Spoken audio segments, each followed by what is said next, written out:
Welcome back to the deep dive. Today, we are strapping ourselves into the cockpit and taking a profound leap into the universal century and, well, everything that came after it. And we're not here to talk about mobile suit specifications or the tactical failure of Operation V. No, not at all. We are executing a deep dive into the sonic universe of Mobile Suit Gundam. And it's so vital to frame this correctly for you, the listener.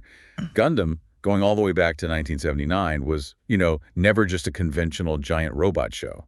Not by a long shot. It established itself as a serious work of realism, really depicting the sheer gravity of war and human drama. And our sources show that the music, the themes, the inserted tracks, the BGM, it's not just an accompaniment. Right. It's a fundamental parallel pillar to the visuals and the narrative. That's the core mission here. We are tracing the musical lineage from that gritty 1979 debut right up to the modern releases in 2025. We're looking at how this sound evolved. It's a huge evolution. From a relatively conventional orchestral score for war themes into this multi-layered modern cultural product. Exactly. In short, we're dissecting the very symphony that gives these massive mobile suits their emotional weight. We'll explore how the compositional style shifted, how distribution went from vinyl and CDs to the streaming age, and crucially, how the music's thematic function supported the core ideas that define Gundam: war, humanity, and hope. Okay, let's unpack this history, starting with those critical early years, late 70s, early 80s. The original 1979 TV series defined the real robot genre. A concept that was all about painting war as this messy, complex endeavor seen through the eyes of characters like Amuro Ray. And that demanded a different kind of sound. And the timing couldn't have been better, really. No, it's perfect. This was precisely when anime theme songs were shedding their identity as strictly children's songs. Right, they weren't just for kids anymore. They were becoming generally distributed hit songs in the Japanese music market, which has dramatically broadened the potential listener base. The sources outline 3 key musical innovations that Gundam pioneered right out of the gate. Let's start with the commercial side of things. So the first innovation was what we'd call thematization and generalization. The original theme song, Tobe, Gundam. A classic. It was one of the first anime songs to regularly chart on general pop charts, like Oricon, not just the niche children's music charts.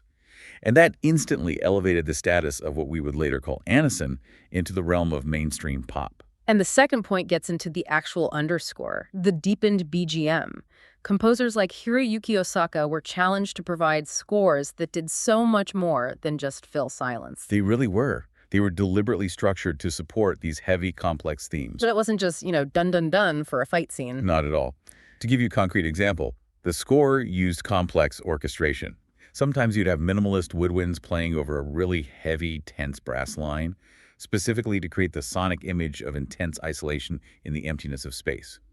The music had to carry the emotional weight of a drama. Which leads perfectly into the third and maybe the most unique innovation, narrative integration. Yes.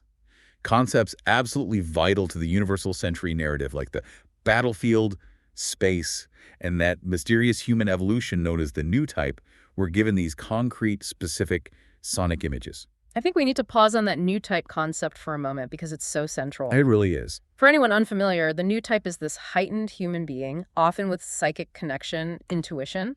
So how did the sources describe the sound that accompanied that? The sonic image of a new type awakening had to convey stillness and transcendence, amidst all the noise of war.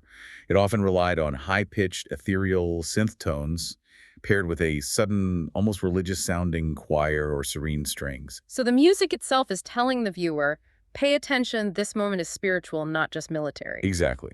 And that commitment to music as a foundational cultural asset, it quickly went international. Right, let's jump to 1985.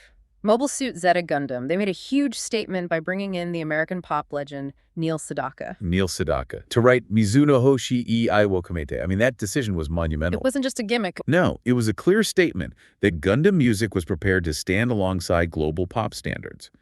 The sources highlight this as the moment the franchise signaled its global commercial ambition. It set the stage for everything that came after. So if the 80s established the music as an art form, the 90s and 2000s are defined by the Gundam brand just exploding. It's a dramatic shift. The franchise moved heavily into OVAs, movies, games, merchandise, and this is when Anison is officially established as its own massive genre. And with that, the theme songs themselves transform. They become core promotional tools. They were often the public face for the artists singing them, and the musical style follows this shift. We see a distinct move away from the serious, purely orchestral model of the UC era. Yes, the music starts embracing aggressive modern sound synths, powerful dance beats, rock and pop structures, and the best example of this where it gets really interesting is Mobile Suit Gundam Wing in 1995. Oh, absolutely. The opening theme, Just Communication by 2OMX, that is the perfect breaking point. That song. With its relentless synth beat, driving rhythm, catchy pop melody. It was a world away from the heavy war marches of the original series. It completely reframed the franchise's image for a new generation. It moved Gundam towards a pop hero song, something you could hear in a nightclub, not just before battle. The 90s made it clear that Gundam was now a diversified brand, and the music had to reflect that accessibility. And that commercial diversification led to some pretty wild marketing strategies. Music became brand exclusive, not just work exclusive. Which is when we see the phenomena of suit CDs. Okay, explain what a suit CD is, because that sounds like a very specific niche product. It was pure marketing genius, tied directly to the merchandise.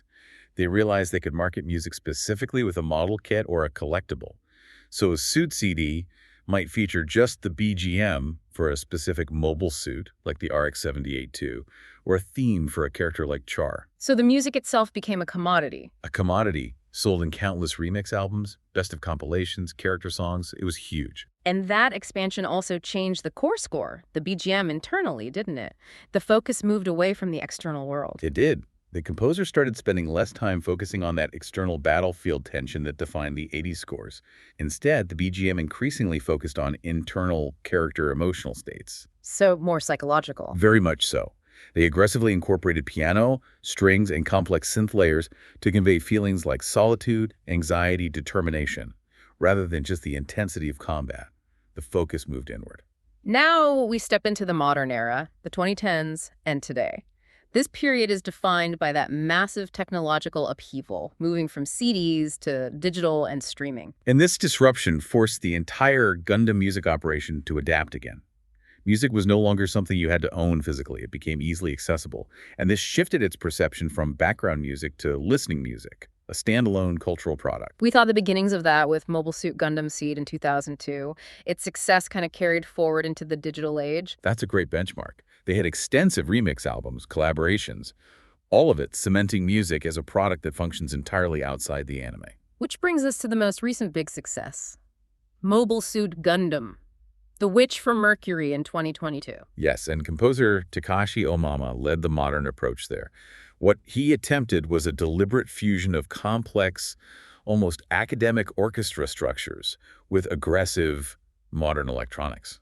And if you listen to that score, that musical fusion is basically a metaphor for the show's themes, the corporate maneuvering and the almost mystical technological nature of the mobile suits. But what's fascinating is the distribution. Precisely. While it fully embraced streaming, which is standard, it also saw extensive analog LP releases, vinyl. Right. This signifies that the franchise is refreshing its approach across every dimension, form, medium, and expression. The music is actively mirroring the technological progress and the narrative complexity of the shows. So we've covered the history, but let's talk about the heavy lifting. How does this music actually work inside the story? We need to shift from the timeline to the function because the music is truly a narrative architect. This is the deepest part of this dive. Music interprets the atmosphere, the emotions, and when you contrast the BGM versus the theme songs, they have distinctly different purposes. Think of it this way. The BGM provides the character's internal monologue, while the theme song is the movie poster inviting you in. Internal versus external. The BGM provides that internal worldview. We already mentioned that in combat you hear low-frequency rhythms and heavy brass for tension. But in those new type moments, the music gives you stillness and serenity with soaring strings and a chorus. The BGM is the voice constantly raising the question of humanity and machine or humanity and space.